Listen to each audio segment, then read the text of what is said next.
Fasting is medicine. ஒரு விரதம் நோய் நிவாரணியாக இருக்கிறது.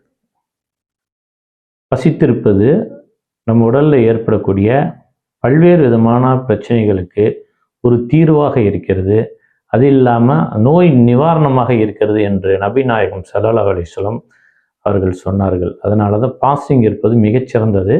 அதில் பொதுவாக நாங்கள் இந்த இயற்கை மருத்துவர்களும் சரி, உலக அளவியில் இயற்கை மருத்துவ ஆய்வாளரும் சரி, பெரும்பாலுமே இந்த உபவாசத்தை கடைபிடிக்க சொல்கிறாங்க. ஒரு நோய் வந்துட்டா என்ன காரணம் அப்படின்னா, அந்த உடலில் பல்வேறு விதமான தொந்தரவுகள் இருக்கும். அந்த தொந்தரவு நீங்கிறதுக்கு இந்த உடலுக்கு முழு ஓய்வு தேவை. ஜீரண சக்திக்கும் ஓய்வு தேவை, உடலுக்கும் ஓய்வு தேவை, உடலுக்கும் ஓய்வு தேவை. இப்போ ஒரு காய்ச்சல் வந்துருச்சுன்னா நமக்கு அசதி சோர்வு இருக்குன்னா, ஒரு எக்ஸாம்பிள், உடல் முழுவதுமே அது பிரதிபலிக்கும்.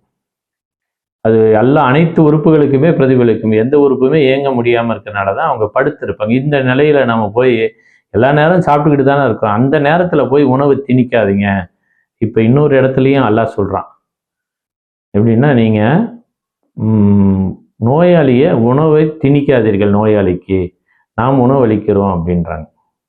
எவ்வளோ பெரிய அற்புதமான விஷயங்கள். இந்த உபவாசத்தில் பல்வேறு விதமான தொந்தரவுகள் ஏற்படுறத தன்னைத்தானே இந்த உடல் தடுத்து கொள்ளக்கூடிய ஒரு அற்புத விளைவு தாங்க இந்த பாஸ்டிங்.